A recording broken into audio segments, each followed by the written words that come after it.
Hi, welcome to Meaning of Life TV. My name is Aryeh Cohen-Wade. I'm an editor at the site. And my guest today is Professor Katie Gordon. Katie, could you introduce yourself? Sure. I am an associate professor of psychology at North Dakota State University, and I'm also a co-host of a podcast called Jedi Counsel that explores mental health and fictional characters. Thanks so much for coming on today, Katie. And Jedi Counsel, we should say, is spelled Counsel. And it's an interesting podcast that looks at mental health issues through the lens of popular fictional characters. So we'll be talking about that in a little bit. But the additional reason why I wanted to have you on was you tweeted something I saw, that you gave a presentation on connections between science, religion, and mental health. Could you talk about that presentation? Sure. A friend of mine who's a colleague and a professor in philosophy here has a regular series where he does lunches that kind of have topics and talks that talk about science and religion, either of them, or sometimes they intersect, like in my talk. And so the idea is it brings in a lot of people from the community, from spiritual communities, from the public, scientists, and just kind of talks about how these issues go together. So the talk that I did was mostly focused on how mental health has recently made extra efforts to affirm the religion and cultural beliefs within their clients, and how and to pay attention to how mental health is affected individually by someone's spirituality. And in addition to that, there's been movement to make mental health care more scientifically driven over the last several decades, which I think both of these things are positive and lead to good outcomes. There are some times where the religious or spiritual guidance is in conflict with the scientific guidance in the mental health field. And so sometimes there are these areas that are more difficult to deal with. But overall, I think that it improves the care for the clients, and it also helps to kind of take, well, actually someone during this talk stayed afterwards and said that one of the things that he thinks is important is basically taking wisdom where you can get it. And so another aspect of this, other than kind of taking mental health care and tailoring it for individual spiritual needs, is also kind of some of these therapies that build on practices taken from religiosity. For example, I've seen in the past that you've had some people on this podcast talk about mindfulness, for example, and that's been a core part of a lot of the therapies that we use. And even people who are not spiritual or religious, there seem to be some benefits in certain types of therapy for that. Mm-hmm. Yes, that's interesting. I think maybe my kind of lay understanding would be like, and this is oversimplifying, but for sure, but it's like science and religion are like two separate lenses. And there's that famous quote from Stephen Jay Gould that they're like non-overlapping magisteria. So, on Life TV, we try to see connections between science and religion where they exist. What is, or there's an overlap instead of an opposition?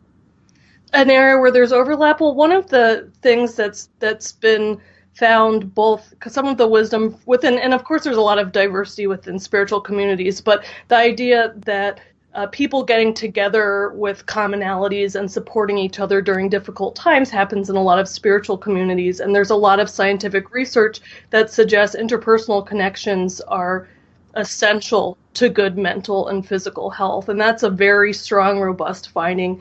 And religious communities can be one way that people can find that. Now, there are exceptions where people can have negative effects within certain religious communities depending on what's happening for them. But overall, there tend to be a lot of benefits. So that's one of the big ones, is interpersonal connection. But some of the other aspects as well, compassion for others is often a value within religious communities. And it's something that within therapy, for example, in couples therapy or in individuals who have difficulty getting along with others, having compassion, forgiveness. Sometimes if you draw upon their spiritual beliefs, there's evidence that that can be helpful too. And so those are areas where it overlaps. And then the third one I would say are some of the coping practices within religion. For example, praying or asking for help from clergy and things like that. Some of those practices, when done well, can end up really showing benefits. Mm-hmm. Are there people who understand a mental health issue or struggle through a religious lens who are resistant to looking at it through a scientific lens?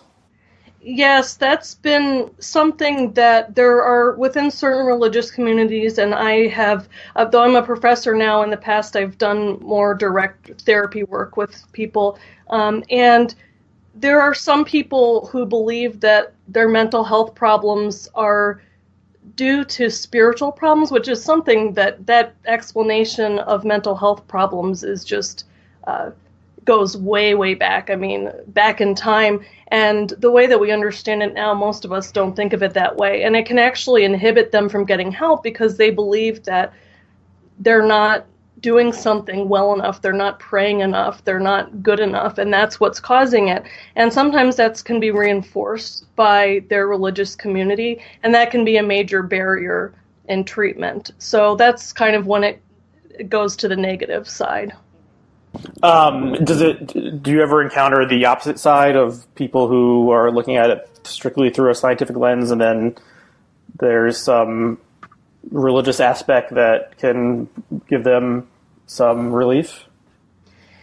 Yes, I think that, so I'm not sure if this is exactly what you mean, but if for some people, for example, if they're kind of reductionistic about what's causing the mental health problem. So if they think it's just a chemical imbalance or something like that, and they think it's just about medicine and that will help you to get better, it can be helpful to have them broaden the way that they're thinking about things and consider finding meaning and connection through other sources such as spirituality, as long as it fits with them and their personal values. Okay, let's move on to your research on suicide. This seems like a difficult topic to study, or a hard one to wrap your mind around. Can you just kind of what studying this topic entails? Sure. So most of the suicide prevention research that I do is under a major theory of suicide that identifies three major factors that contribute to suicide. One is feeling socially disconnected from others. Another is perceiving that you're a burden on people, basically believing that the world is better off without you. And the third one is this overcoming the innate fear of death and pain. And this theory, it's Thomas Joyner's interpersonal theory of suicide. And so a lot of the work that I've done has been looking at how those individual risk factors are relevant to suicide, with the major idea being that if we can alter any three of those aspects, that we could prevent suicide and save lives. So, for example, if we can challenge people so that they don't feel like they're a burden on others with evidence, or by having them engaged in a situation where they're contributing to others, then that could theoretically reduce their desire for suicide. I statistics that suicide rates are going up over time. Is that accurate? Yeah, if you kind of step back and look at the big picture, they look steady or slightly higher over the past 50 years, which is very disheartening within the suicide prevention community and overall, and has really forced a lot of people who are interested in this topic to think differently about how to do this. One of the major future directions, I think, is the idea that a lot of people who die by suicide have not actually sought treatment beforehand. Some of them have.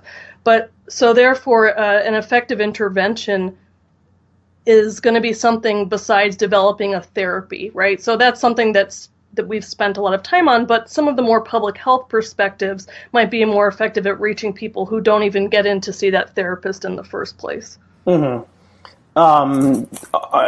It seems like there's a lot more openness about therapy, and the stigmas around seeing a therapist are less than they were decades ago, and there's certainly more prescription antidepressants and stuff like that. So what are the theories for why suicide has not declined?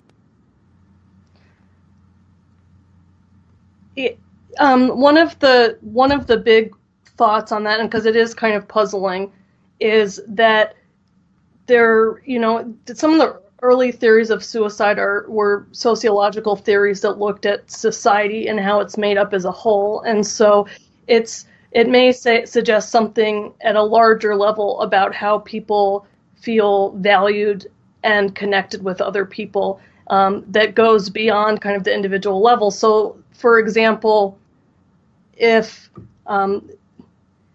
this is kind of oversimplifying it, but basically, anecdotally, there are some individual examples of people who, for example, if they can't afford their health care or they go bankrupt because of something related to that, they feel like a burden on others and might feel hopeless. And so those kind of societal factors like access to health care, steady income, can contribute to things like suicide risk. Another area that maybe has been more concrete that people have been able to study is looking at restricting the means that people kill themselves by as a prevention method.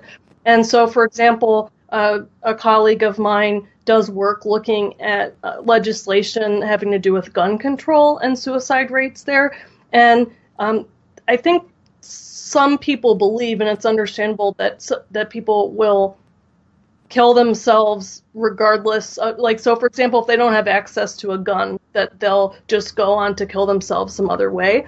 But we have evidence from different areas, including, for example, in the UK, they reduced the amount of ibuprofen that was in a bottle to a less lethal amount, and they saw a reduction in suicide rates. And then within the United States, they've done things like put up barriers to bridges, and they don't see that people necessarily go elsewhere to kill themselves. Some people do.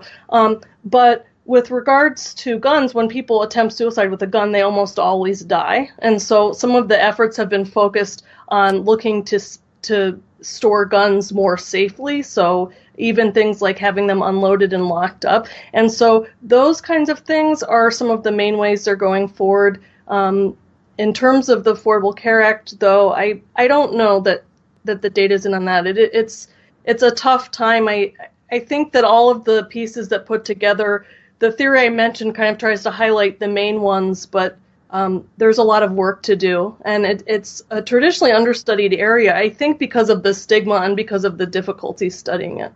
Yeah, I used to live in Ithaca, New York, and Ithaca was famous for these bridges near the Cornell campus where, like, once a year a student would commit suicide. And about 10 years ago, they put up nets and barriers, and it was a very long process to disturb the natural beauty of being able to gaze down on the waterfalls and stuff. But as far as I know, there hasn't been, no one has attempted since they put them as success. So you mentioned the side. Them. How does it work on that level? How do people gather information on the motivation of people who have died? There are a couple different ways to do it. One thing that we try to do is look at people who we try to capture people after suicide attempts, for example, but another way that it's done is there is a process called the psychological autopsy, and once you've identified someone who's died by suicide, you do interviews and look through their medical records and talk to their family members and other people to get a picture of what happened. One of the concerns that's come up, though, is that once you know someone's died by suicide, it changes your view and perspective of them, and so it can affect the kind of results you're getting. So really the ideal is to have these longitudinal studies where you have predictors and you're looking ahead of time. Those are relatively rare because suicide is it's too common, but it's relatively rare on the level of, say, the percentage of the population. And so there have been fewer studies that are done like that. And so a lot of it is kind of looking for proxies of people who desire suicide or who have attempted suicide. Mm-hmm. Okay, let's shift to a more fun than suicide. Okay. I guess most topics would be, and that's your podcast. So Sure. Jedi Counsel. So what's the origin of this podcast? Why did you how did you come to do it?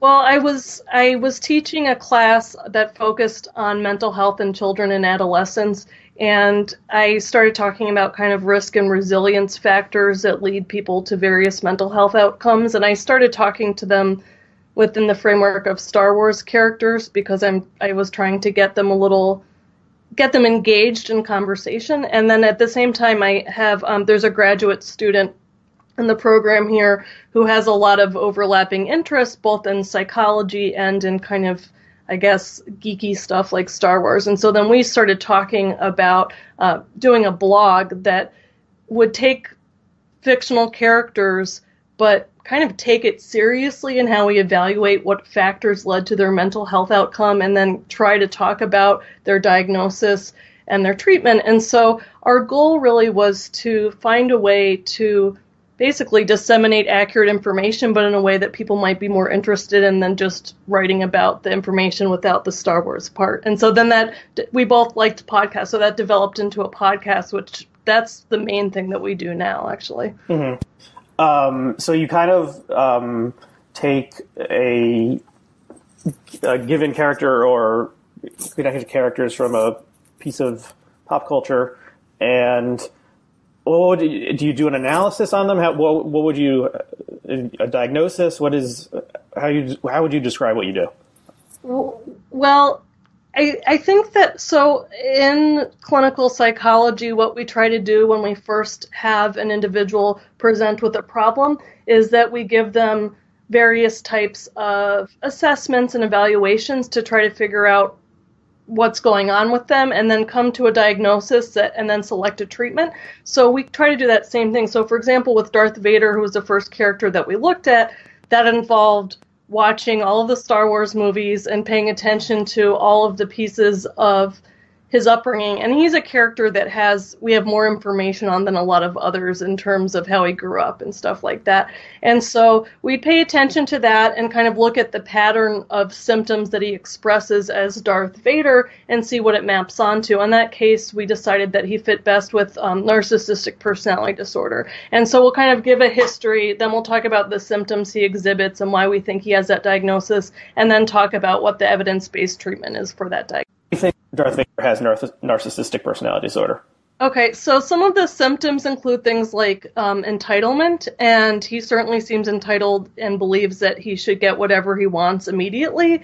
And when he doesn't do that, he acts out aggressively, which is a pattern that's common with narcissistic personality disorder. In addition, he has grandiose visions of how things should be.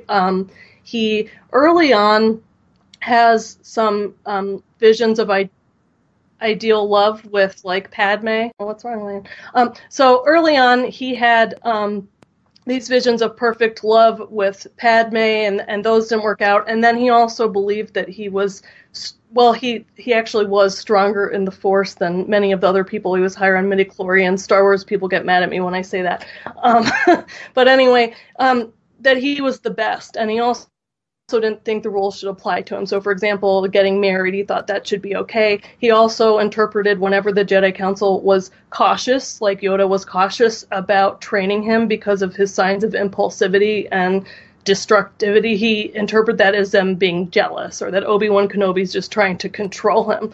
And so that's real consistent with narcissistic personality disorder, basically thinking you're better than people, the rules don't apply to you, acting out aggressively, and having these kind of grand visions. And so he fits that pretty well.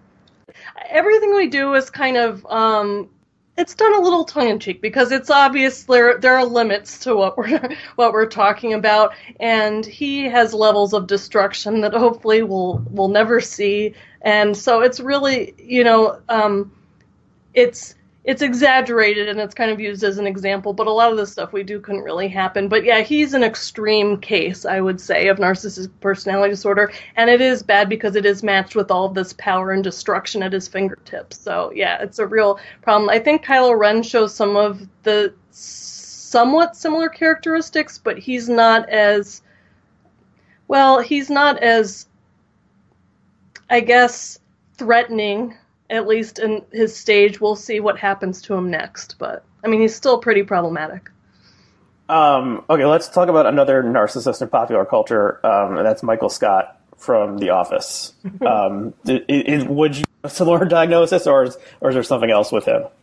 Well, we ended up giving him a non-satisfying diagnosis, which is personality disorder otherwise specified. So what we argued is that he has a lot of characteristics that cause him interpersonal problems. He has a very, very high need for intimacy, but he has also no impulse control, and he's not really good at being empathic and thinking about what other people want. So he kind of, we actually, for this one, we have a graph of his various characteristics, and talked about, like, the problem is he's so needy for approval, but at the same time he says and does all the wrong things.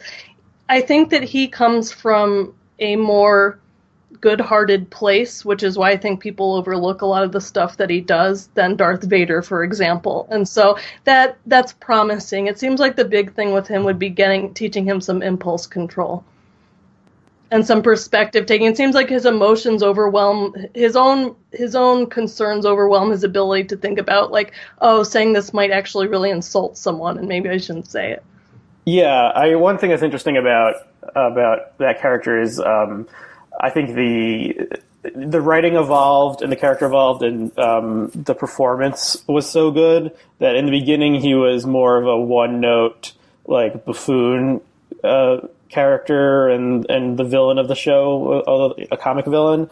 And then as the show went on, you saw more and more facets of his personality, and he became more human, and Steve Carell's performance is just so good that you can't kind of help but feel affection for him, even though he doesn't really evolve as the show goes on, but your affection for him increases.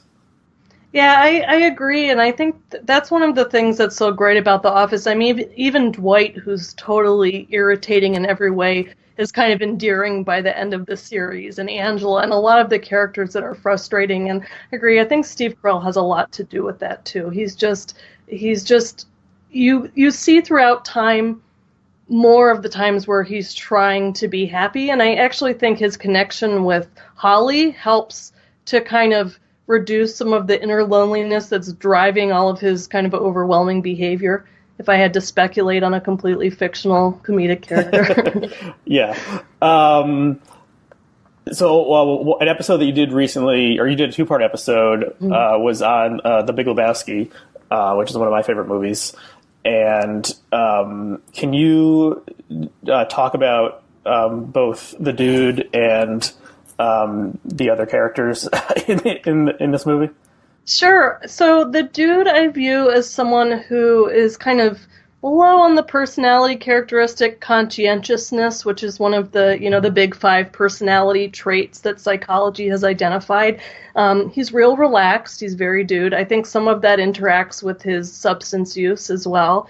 And, one of the things we didn't want to do is over-pathologize the dude. And, I mean, it's all ridiculous anyway, because, of course, it's a very funny movie, but what we did want to talk about is some of his substance use issues. So he does exhibit some signs of substance use problems, like he's driving and, like, drops a joint in his lap and then, like, pours alcohol over it and, like, runs into a car, which of course isn't funny in real life, but it is within that particular thing.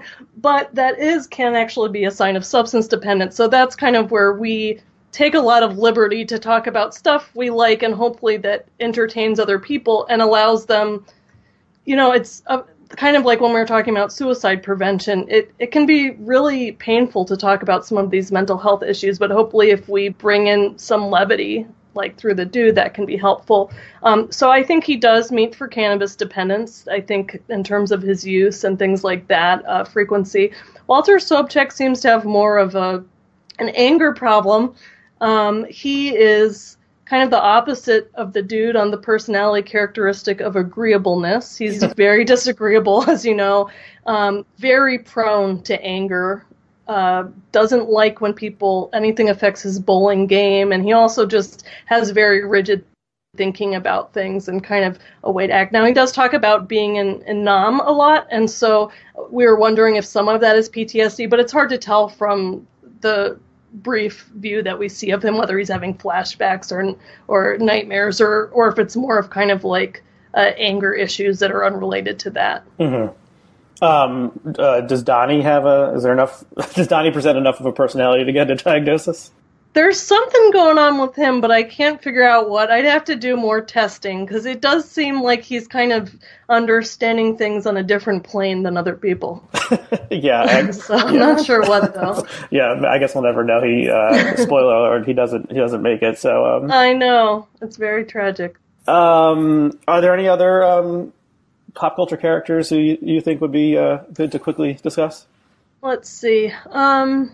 Well, one thing that we talk about, let's see, from Star Wars. Well, we do talk about Kelly Kapoor from The Office, too, so another kind of character, and she's interesting because we think she has histrionic personality disorder features, which isn't that common because it doesn't bother people a lot, but she has this kind of superficial mood and affect and kind of really calls a lot of attention to herself, like when she tells Ryan that she's pregnant when she's really not, and those types of things. And I do think Ryan, by the way, has some narcissistic features, so they kind of are an interesting match of personality there. And so she's interesting because she kind of, from the early part of the season, at least from, say, the second episode of Diversity Day, she actually becomes more extreme in her personality. I mean, to the point where the finale, she's running off with Ryan impulsively and leaving her husband behind. So she kind of has the opposite trajectory as some of the other characters in terms of maturity and things like that.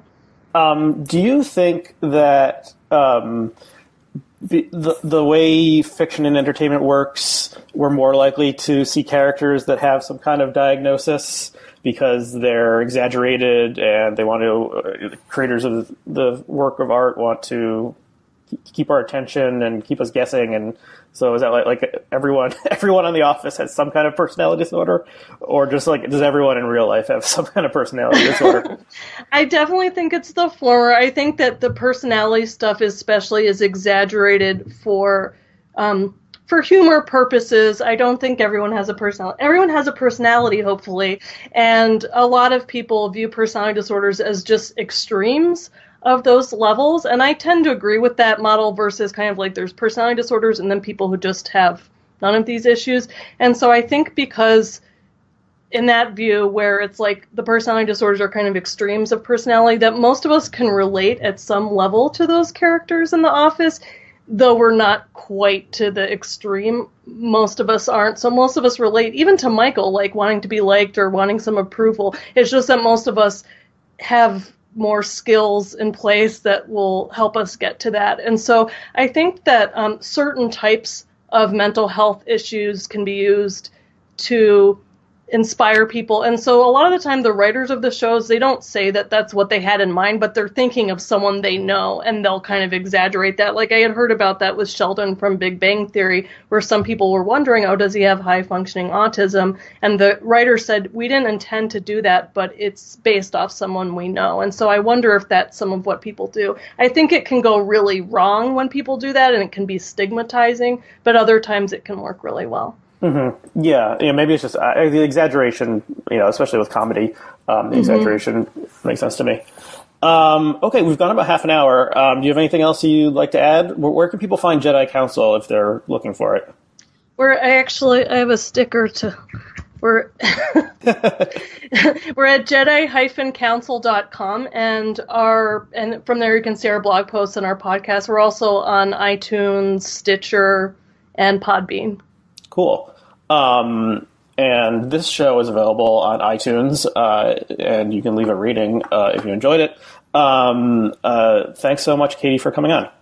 Thank you for having me on. And thanks to all of our viewers and listeners. We'll see you again next time.